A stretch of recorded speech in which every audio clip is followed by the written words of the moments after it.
कोई गिरने में राजी तो कोई गिराने में राजी, मगर जो गिरकर संभल जाए वही जीतता है बाजी। सभी को नमस्कार, विजन यूपीएससी में आपका स्वागत है।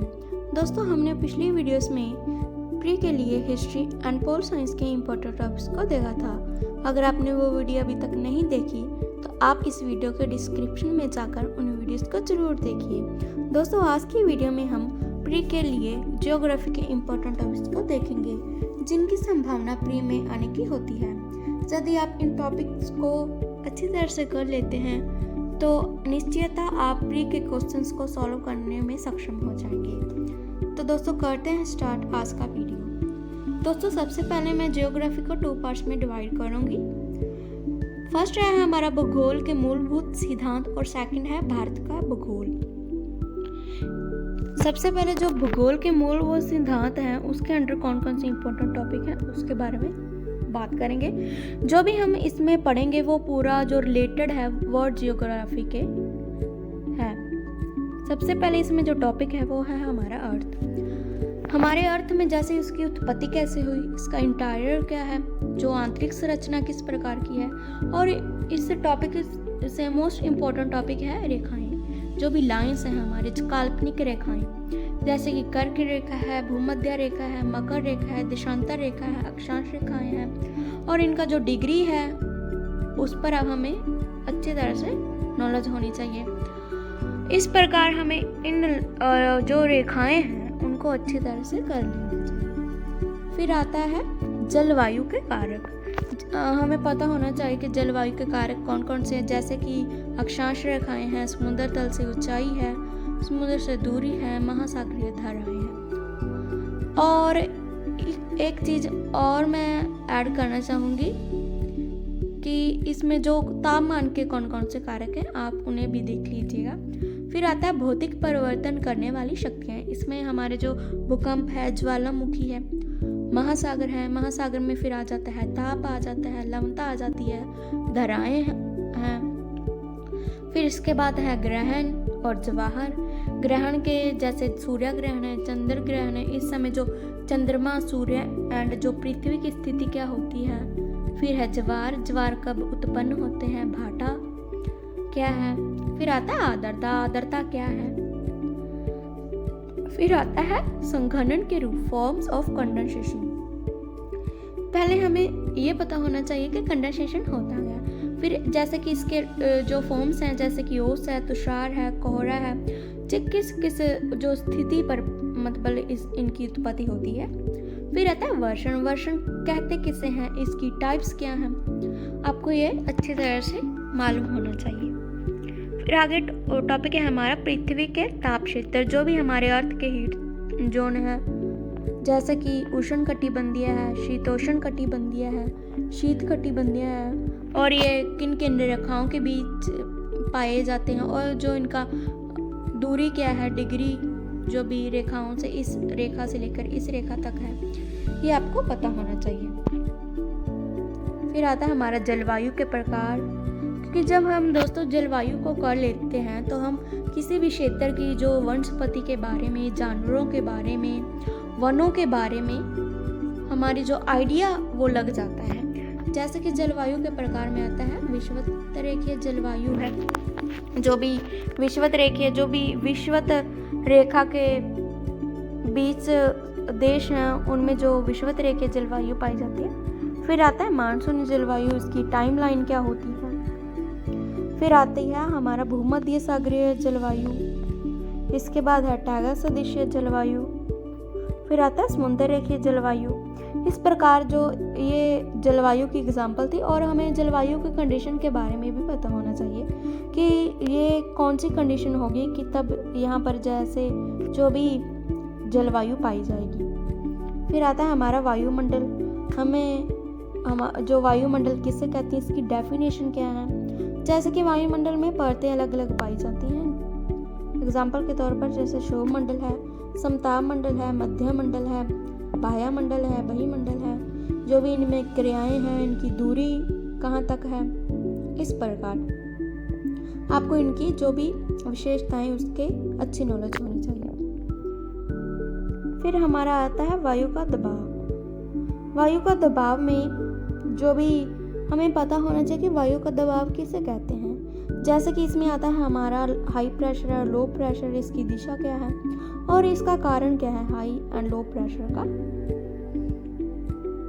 फिर आता है प्रति चक्रवात है कि इनकी दिशा क्या है, इनका उत्पत्ति का कारण क्या है और इनकी इफेक्ट क्या है। जब भी प्रति चक्रवात और चक्रवात की उत्पत्ति होती है तो इसके इफेक्ट क्या पड़ते हैं हमारे जो वर्ल्ड के रिगार्डिंग एंड हमारे इंडिया के रिगार्डिंग। तो आप इसे अच्छी तरह से कर लीजिएगा। फिर आता है हवाओं के प्रकार। हवाएं पहले तो हमें पता होना चाहिए कि पवन कहते किसे हैं। फिर आता है इसके प्रकार, जैसे कि हमारी स्थायी पवन है, व्यापारिक पवने हैं, पशुआ पवने हैं। तो जैसे स्थायी पवन, व्यापारिक पवन, पशुआ पवन है, इनकी दिशा क्या है, इनकी जो ये किन किन देशों में पाई जाती हैं। क्योंकि जैसे कि भूमध्य रेखा है, ऊपर कर्क रेखा है, इनके बीच कौन कौन सी पवनें पाई जाती हैं, इस प्रकार से आपको ये क्लियर होना चाहिए। दोस्तों मैं आपको यहाँ ये भी बताना चाहूँगी कि केस स्टडी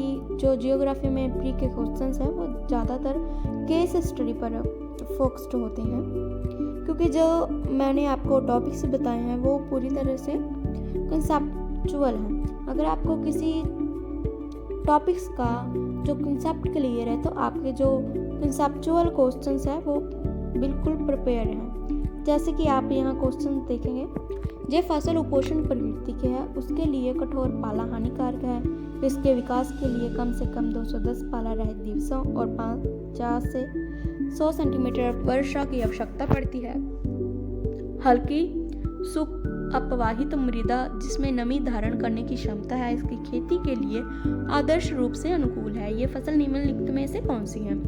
इसमें हम फसल है, जैसे अगर हमें उनकी जलवायु के बारे में पता होगा और वहाँ का टेम्परेचर पता होगा तो हम आसानी से उसको बता सकते हैं कि ये कौन सी फसल है, अगर हमें उसका कंसेप्ट क्लियर है। तो आप इसीलिए ज़्यादा पर जो भी क्वेश्चंस है कंसेप्चुअल टॉपिक्स हैं उन पर ध्यान दीजिए।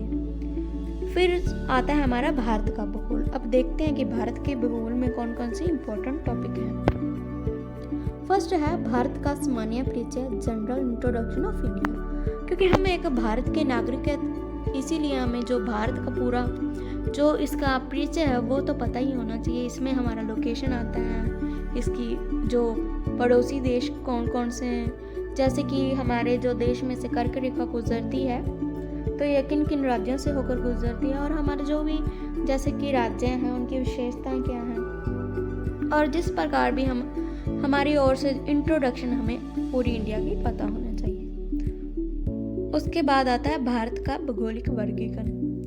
भारत के भौगोलिक वर्गीकरण में जैसे कि हमारा पर्वतीय क्षेत्र है, मरुस्थलीय क्षेत्र है, मैदान है, पठार है, तटीय है, इस प्रकार जो भी हमारे भारत का भौगोलिक वर्गीकरण किया गया है उसकी आपको जो विशेषताएं उस पर फोकस करना चाहिए। फिर आता है उत्तर भारत और दक्षिण भारत की नदियों में अंतर। सबसे पहले हमें उत्तर और दक्षिण भारत की नदियों के बारे में पता होना चाहिए, फिर उसके डिफरेंस के बारे में। फिर आता है भारतीय वनों का वर्गीकरण कि हमारे जो भारत में किस प्रकार के वन पाए जाते हैं, वनों के प्रकार क्या हैं। जब आप जलवायु के टॉपिक को करते हैं तो आपको ये जो टॉपिक्स हैं अपने आप क्लियर हो जाते हैं, तो आप सबसे पहले जलवायु के टॉपिक को करें। फिर आता है हमारा टॉपिक है एल नीनो और एंड ला नीनो। ये होती क्या है और ये भारत के संदर्भ में क्या है, इस पर आपको अच्छी तरह से नॉलेज होनी चाहिए। फिर हमारा आता है कृषिगत जलवायु क्षेत्र।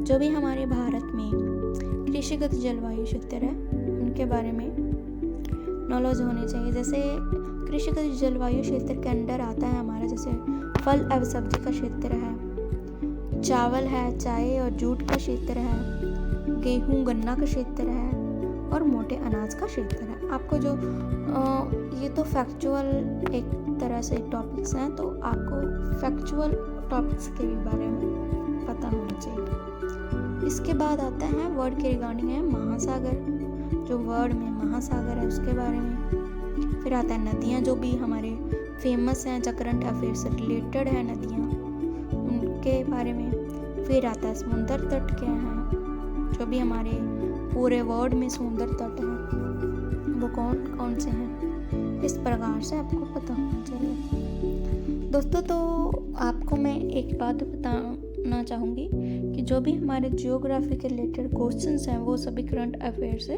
आते हैं। अगर आपका कोई भी मुद्दा या कुछ भी जियोग्राफी के रिलेटेड करंट अफेयर में दिखता है जो आपके सिलेबस के रिगार्डिंग है तो आप उसे ज़रूर कीजिए, क्योंकि एक जियोग्राफी ऐसा पार्ट है जिसमें हम करंट अफेयर से जुड़ना पड़ेगा। तो जियोग्राफी के लिए हमारे लिए जो मैपिंग है वो मोस्ट थिंग है हमारे जियोग्राफी। इसके लिए आपको जब भी आप कंसेप्चुअल एंड जब फैक्चुअल टॉपिक्स करें, आपके पास एटलस होना चाहिए, मैपिंग पर फोकस होना चाहिए, तभी आप इन दोनों जो टॉपिक्स को प्रिपेयर कर पाएंगे। तो दोस्तों अगर आपको ये वीडियो अच्छी लगी हो तो आप इस वीडियो को लाइक, शेयर एंड चैनल को सब्सक्राइब करना मत भूलिएगा। अगर आपकी कोई भी क्वेरी है तो आप कमेंट सेक्शन में कमेंट करके पूछ सकते हो। मिलते हैं नेक्स्ट वीडियो में। Thank you.